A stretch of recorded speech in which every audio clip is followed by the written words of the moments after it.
I do actually think about that Bender quote a lot when I'm doing regrabs. I can regrab at any trajectory, 90 angle, 90, 95%. Oh, happy cats. Yo, thank you, Niv. Have some cats. Archetypo, appreciate you hanging around. Thanks for playing Super Penny World. I don't know if I have played Super Penny World. Oh, nice catto. Good cat. No, I didn't ever play Super Penny World. Maybe I should check that out. Or honestly, or maybe I did and it just got lost in the shuffle. I've forgotten like half the hacks I've played because I've just played so many of them. Cool. I love the aesthetics here.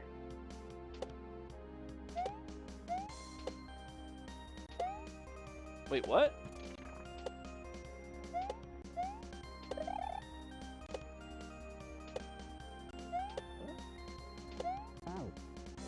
Wait, what?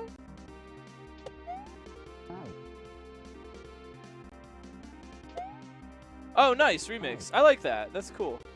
This is a very fun hack, Blargon. I'm really having a good time here.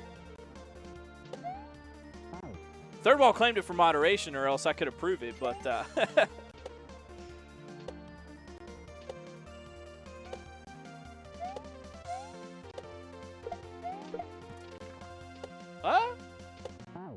wait, I get it, but do I? Oh, fuck, come on. Shit.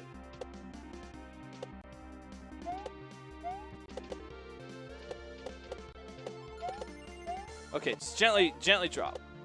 Just gently set it down like a soft kitten. Soft kitten.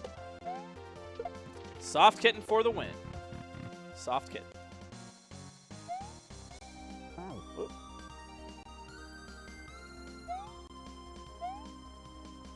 Whoa, okay.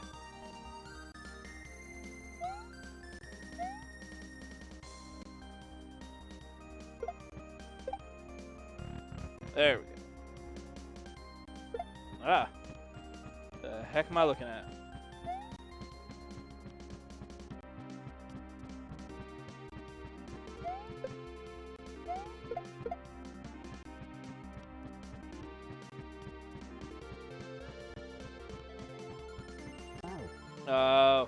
You know, I've been learning my latest learning rabbit hole.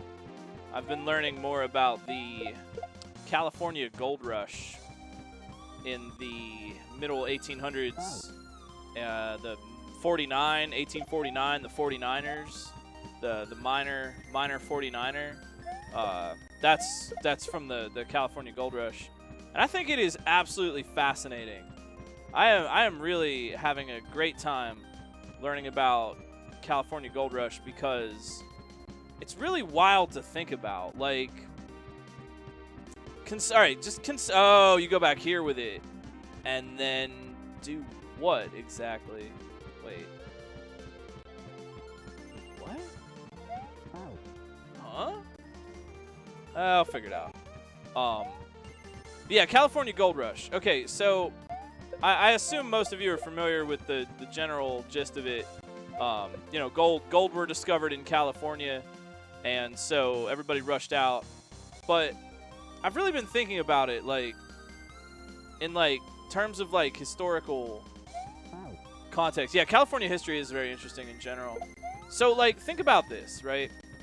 You're hanging out on the East Coast. You're in New York or Pennsylvania or somewhere like that, wherever you're at, really. And you're hanging out. You're just living your life, right? And then one day, some people say, "Oh yeah, you hear about that guy? He found all that gold in Alaska or in California or whatever, and now he's a millionaire." And you think "Oh, you know, that might be a rumor or whatever."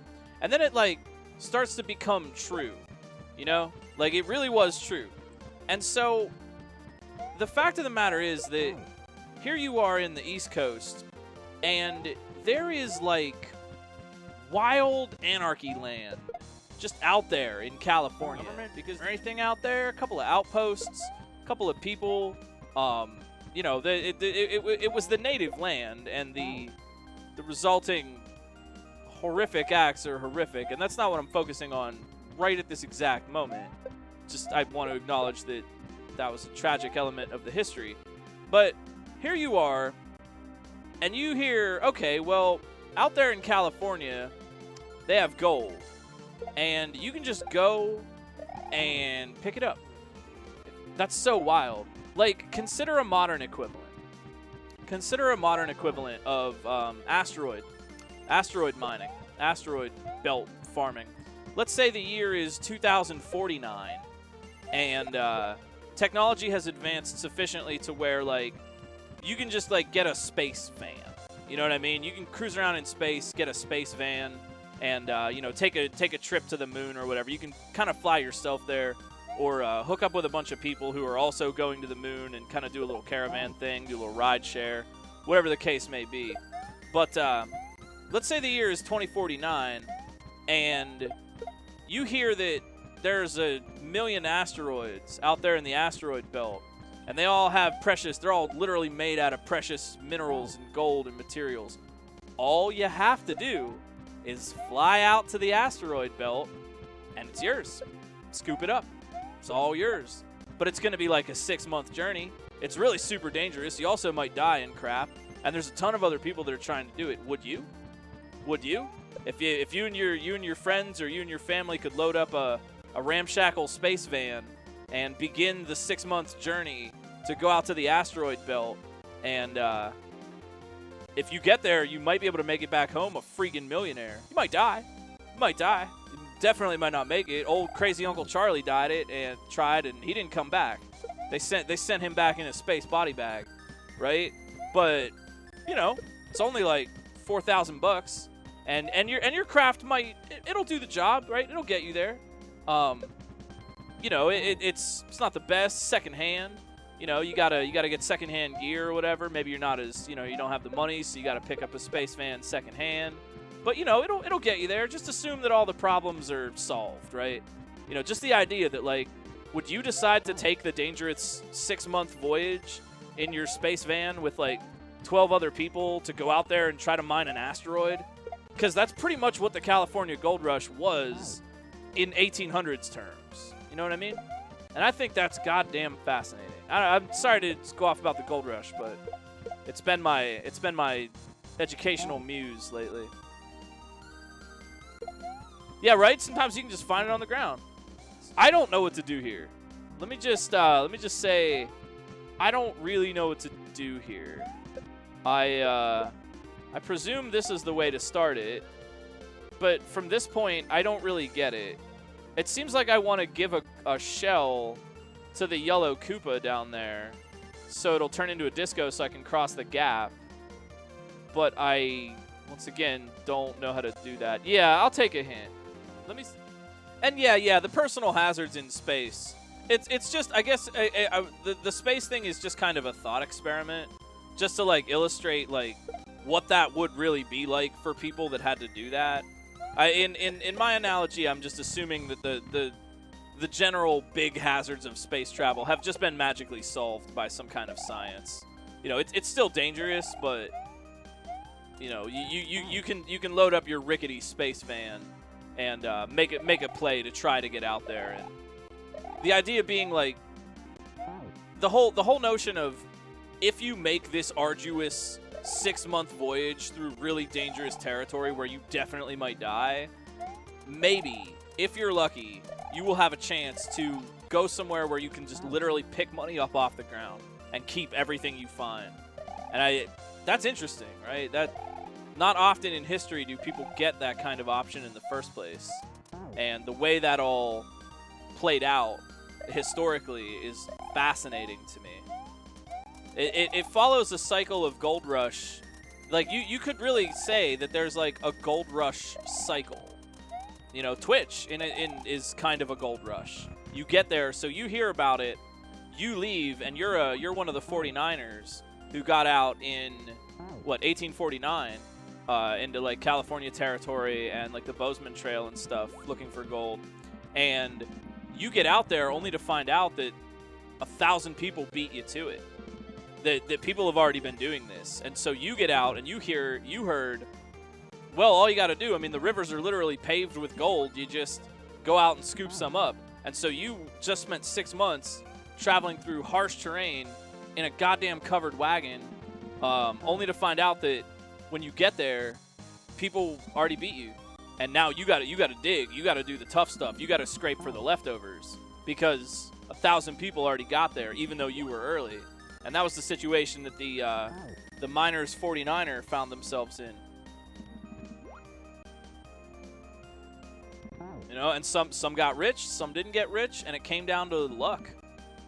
I would like to learn about other historical gold rushes of a sort. Like, I know, like, the tulip craze, like the Dutch tulip speculative market. But I don't know, was there ever another time when, like, that type of situation occurred? That's the thing. You know, you would be investing in a space van.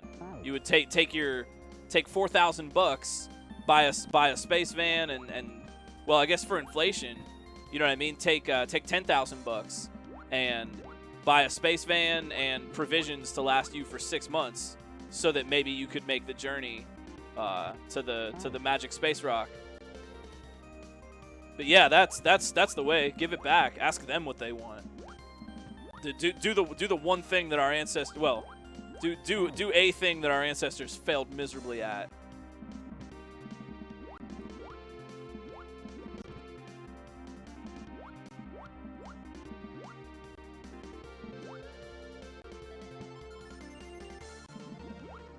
Go. Yeah. Oof.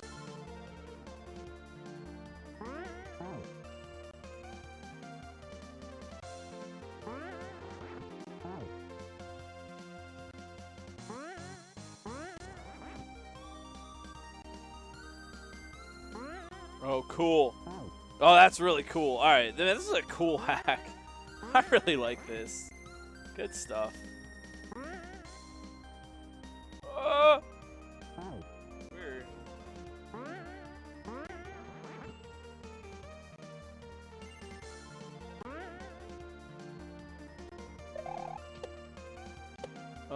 Oh, you gotta...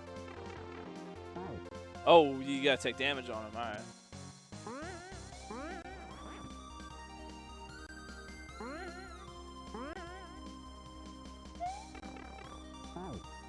But then we could talk about it and come up with the best, you know, what would be a great solution and do everything. And it's like, you know, you run up against just, I can't affect that change, right? You know, whatever I would say, whatever I would feel about that, I can't. And like, that's not a reason why not to have conversation, but I can't really do anything about it. And I know that's a bummer. It is. We all want to conquer the world, but what do you do with it?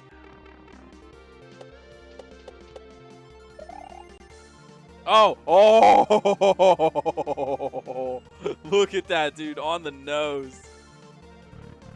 On the nose. Oh, jumpy thwomps. Okay, I love these friends. Oh, I love these jumpy thwomps. These are some heckin' friends.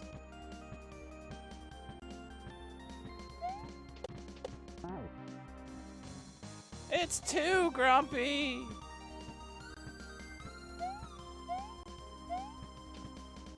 Oh. I like how after Fry got the Robot Devil's Hands, he continued to play high class variations on Grumpy Snail. I think that's that's nice. Have a good night, Emily. Thank you for watching. Take care of yourself. Like, that's nice. I don't know. That's just cute to me. You know, he made it all the way with Grumpy Snail. That's like a oh yeah. That's like some kind of thing where like that's like Magikarp, you know what I mean? Like Magikarp is like weak and floppy, but then evolves into Gyarados, and you just like never gave up on Magikarp and eventually got the payoff. Like that's like the Grumpy Snail. You know, like he couldn't do it. He was flopping around, but then he evolved Grumpy Snail into like the fucking symphony, and I just think that's great. I just like that message. Yo, this was very fun, mate. I had a really good time with this. Oh, what's up, Gallios? That is my favorite episode. That is actually my favorite Futurama episode. I feel that way. I often feel that way. I have music in my head that I can't physically make it happen. I can hear things that my hands can't do. And that's the thing about that that episode is, think about what that says about Fry. He didn't get musical ability. He just got hands that could play it. The music was in his brain. Zoidberg was right. The music was in his heart the whole time. It's just that the talent was in his fingers. So how many of us, right? You know what I mean? Like, how many of us are just one set of robot hands away from being able to unlock all the things in our head, you know? And I just think that's interesting. You know, we all have these things that are, like, locked up because you just can't physically express it. And Fry got a chance to do that, which is, like, that's the dream, you know?